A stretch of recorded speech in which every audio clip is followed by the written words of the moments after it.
Imagine this, a group of 6-year-olds in a bright classroom. The bell rings. Instead of running wild or leaving a mess, the children quietly stack their chairs, grab small brooms, and start sweeping the floor. Some wipe down the blackboard. Others line up shoes neatly by the door. There's no teacher barking orders, no one is threatening punishment.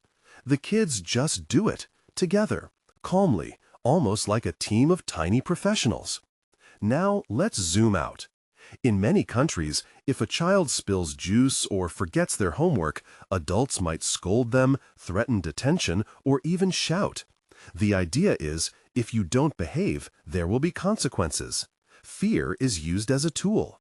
But in Japan, it's different.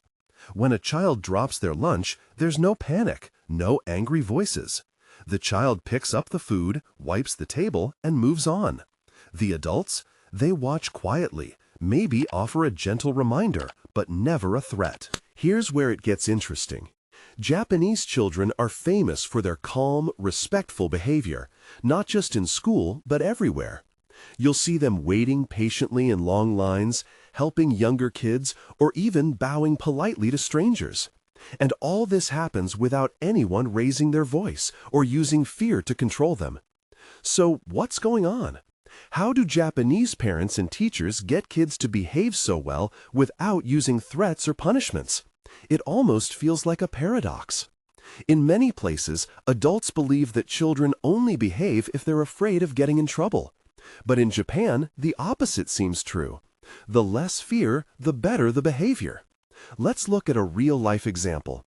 In a Tokyo kindergarten, a little boy accidentally knocks over a tower of blocks.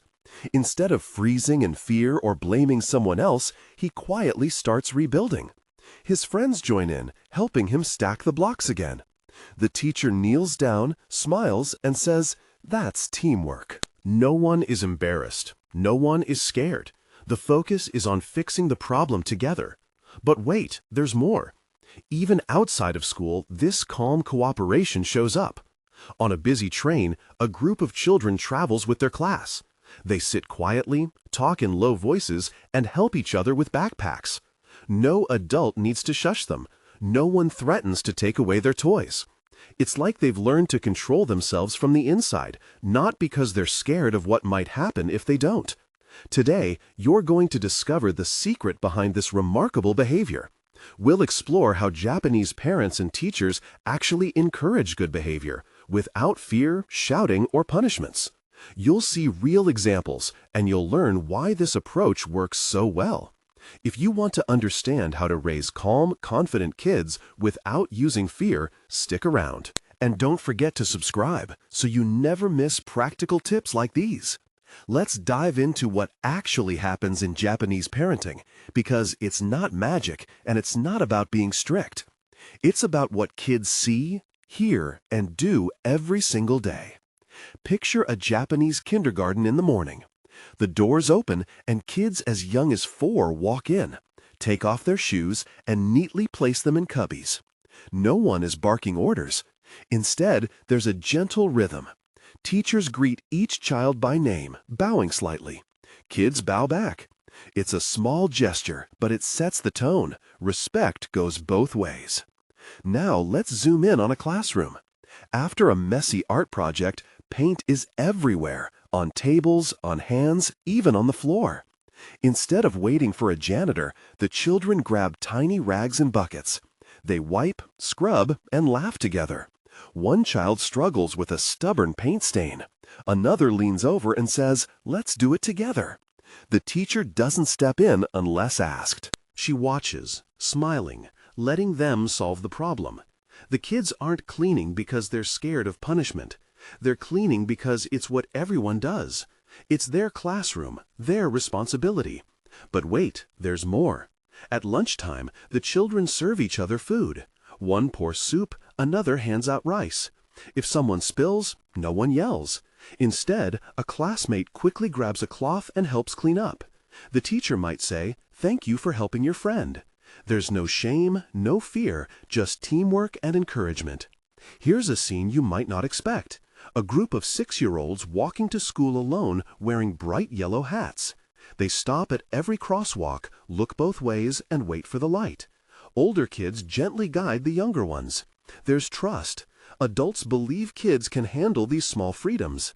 And because of this trust, kids learn to look out for each other. But here's where it gets really interesting.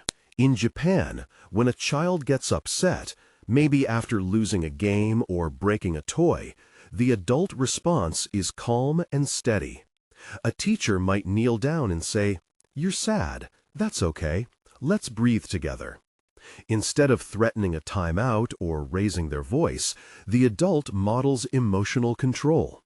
The child learns not to fear their feelings, but to manage them. Over time, this builds real self-control. Contrast this with what happens in many other places. Imagine a child throwing a tantrum in a supermarket. The parent might snap, "Stop it or you're grounded." The child stops, maybe out of fear, maybe not. But in Japan, the focus is on guiding, not intimidating. The adult waits, listens, and helps the child name their feelings. The lesson isn't "don't get upset or you'll be punished."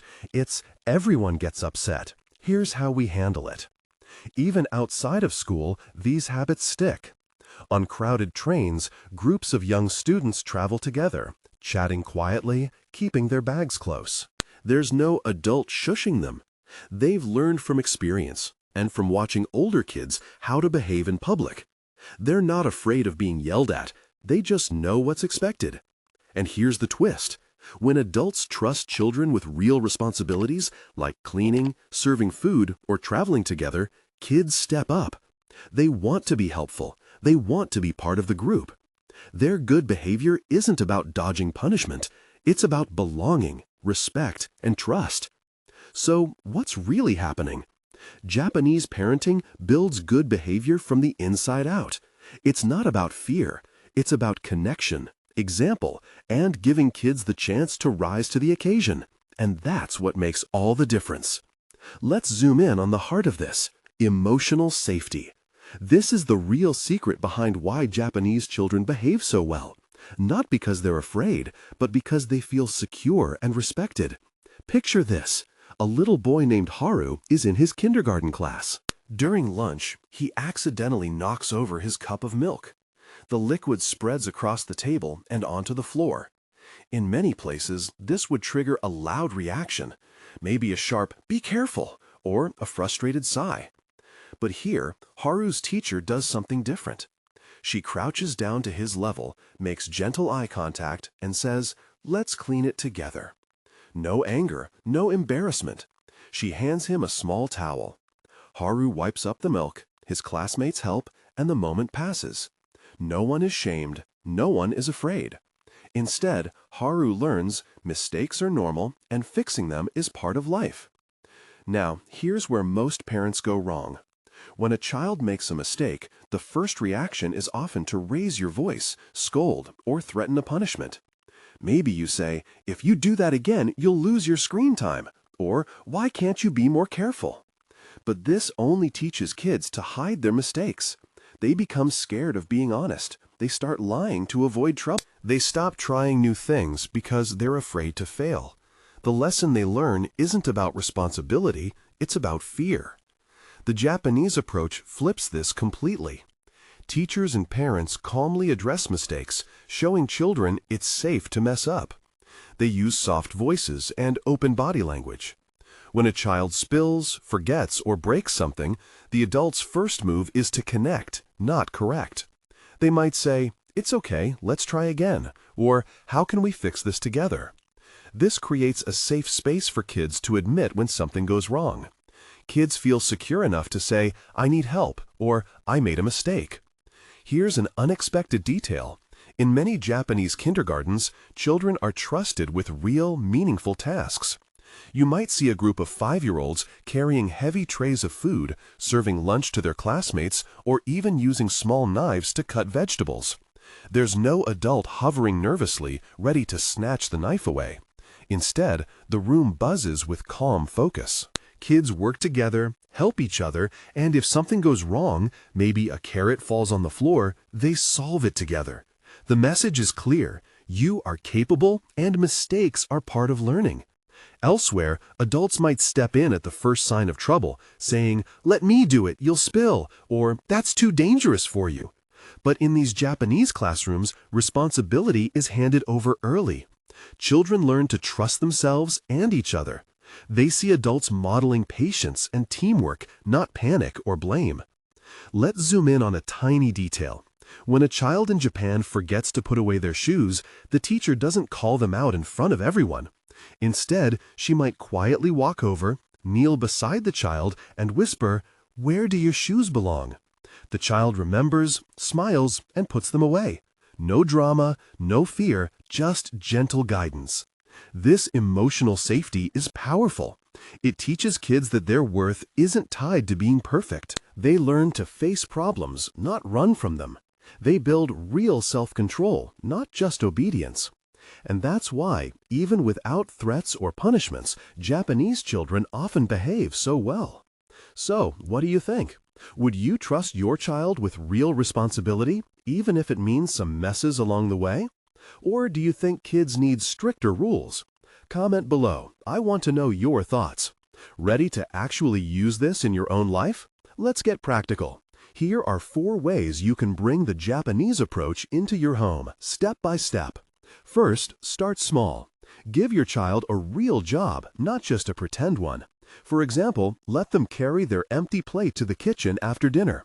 Show them once, then hand it over. Don't hover or redo it for them. Yes, they might spill a little, but this is how trust grows. Over time, you can add more. Let them help water plants, fold a towel, or feed the family pet. The key is to let them do it, even if it's not perfect. Mistakes are part of the learning process. Next, shift your language. Instead of warnings like, "Don't drop it," try, "I see you're carrying it so carefully." This tiny change makes kids focus on what they're doing right, not what they could mess up. They feel seen, not scared. You can also use phrases like, "Thank you for helping," or "I noticed you remembered to put your shoes away." These small acknowledgments build confidence and encourage them to keep trying. Here's where it gets interesting. Model calm, even when mistakes happen. Imagine your child accidentally knocks over a cup of water. Instead of a sigh or a scold, just hand them a towel and say, "Let's clean it up together." They learn that mistakes aren't disasters, they're chances to learn. If you stay calm, your child learns to stay calm too. This is how Japanese parents teach emotional regulation, not by punishing, but by showing how to handle frustration or disappointment. Over time, your child will start to copy your reactions. They'll see that problems can be solved without panic or anger. But don't stop there. Invite your child into bigger decisions. Maybe let them choose between 2 snacks or help plan a simple meal. You're not giving up control. You're showing you trust their judgment. For example, you could say, "Would you like apples or bananas for your snack today?" Or, "Should we set the table before or after we wash our hands?" These small choices give children a sense of ownership. They start to see themselves as capable and important in the family. Another powerful step. Involve your child in family routines. In Japan, children often help clean their classrooms or serve lunch at school. At home, you can create similar rituals.